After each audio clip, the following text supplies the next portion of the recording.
Well, hi there. This is Jacqueline with Nickel and Dime Decor, and I'm starting to lay out our next layout of our scrappy quilt made 4 different ways.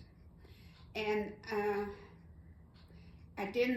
have to go get my paper. Hold on, because I forgot it. This one is called Barn Raising.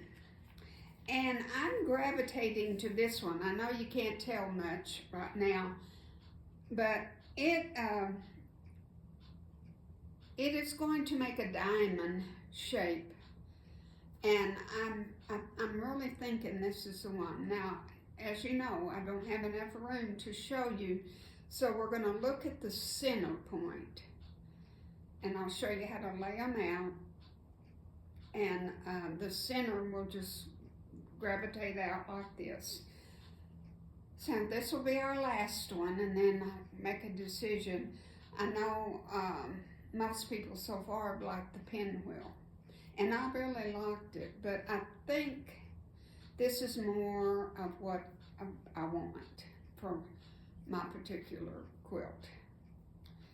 So let me get up now and give you this close-up. You see this last one right here?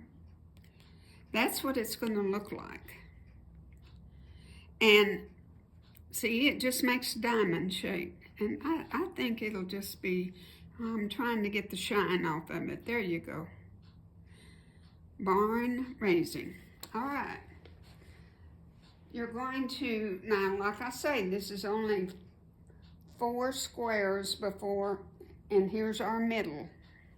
Let me turn it just a little bit and go back some. There, maybe you can, no. Okay, right here is our middle point. And there, everything just gravitates out, goes this way, and then this way. And then when you get up to the 8th row, you alternate and go the other way. So here's the beginning of it. This is my beginning block, and it is light with the dark in the upper right. Then you go dark, bottom left, light. And then you go light with the dark in the top. You're just alternating.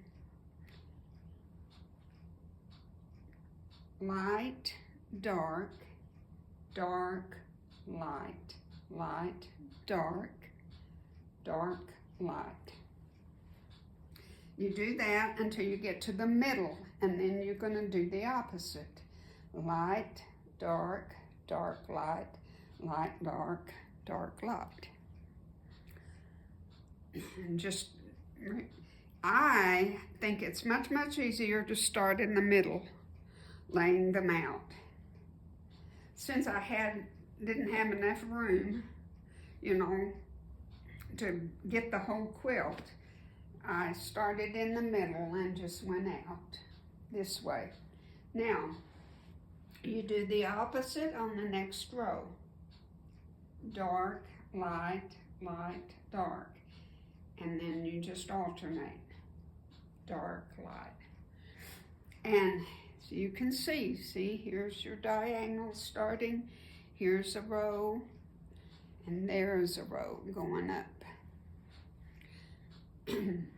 Then this row, this next row will be this one. Let me double check so I'm telling you right. Yes, we'll alternate and it'll be up this. Let me get my blocks and we'll see. Remember, I'm trying to put my blacks in, you know, with a good eye, scattered. So this is going to be this row. So I'm going to put just like this. And you can see this is a continuation, see, of this row.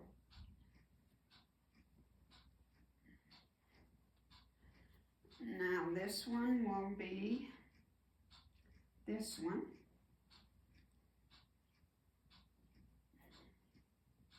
And here's a continuation of this row also. Now, I've got these kind of overlapped so I could show you.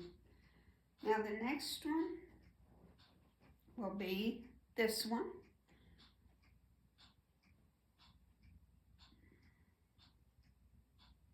And it's going to be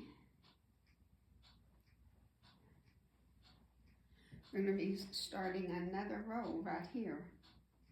Now this is our center point, remember?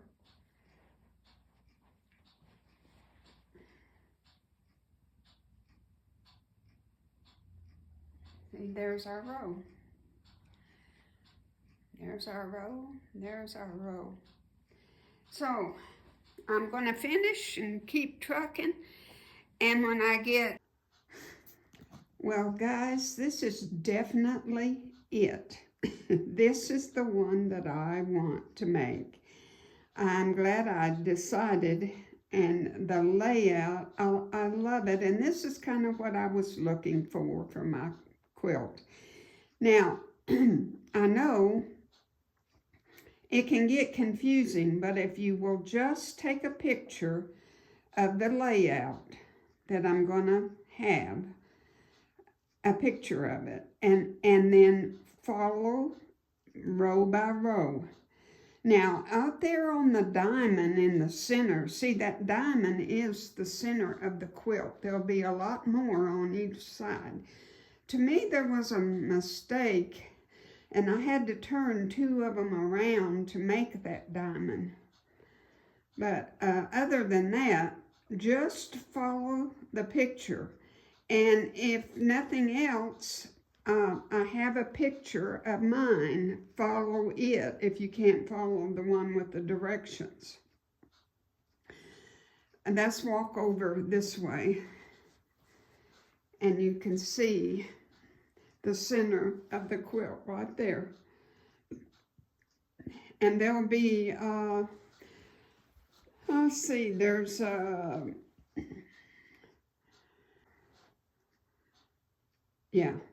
more blocks. 1 more on this side, and well, anyway, there's more for each side and more for the top and bottom.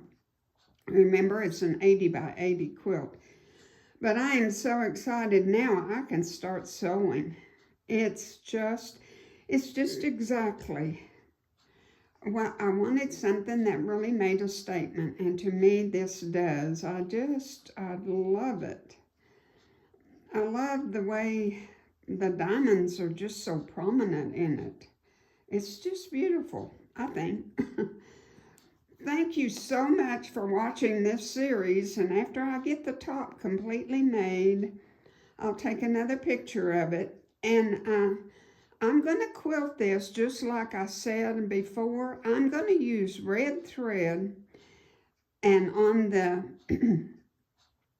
red fabrics, the diamonds, I'm going to quilt maybe 4 or 5 lines. 4 probably. I don't think 3 is enough on them. And I'm just going to do straight line stitching. I really like the serpentine stitch though. I don't know. I might change my mind. It's going to be very easy to quilt. And I've never done this before, but on the cream colored, I'm going to use a neutral thread. And on the red, I'm going to use a red thread. I don't know what that's going to look like, but that's what I'm going to do. It's mine. I can do what I want. Again, thank you for watching this series, and I hope you picked out one and made it. God bless you. Well, guys, I just realized that my quilt is different from the pattern, the printed pattern. I thought it was an error on their part, but they, on the 8th row up there where you start your center diamond, they turned it so that the white was in that diamond. And I didn't like that, and I turned them. So now all of my diamonds are the solid red. But you'll see what I'm talking about when you look at the pattern, the printed pattern. It depends. If you want to follow it, please do so. If you want to follow my quilt, please do so. I like mine better. But there is a definite difference by me turning those two blocks, one on each side. But I don't like that. I prefer all of my diamonds to be the red and the cream in the middle. So thought I better pass that along, because if you've got a keen eye, you're going to notice it right off the bat, that mine is not exactly like the printed pattern. All right, thank you.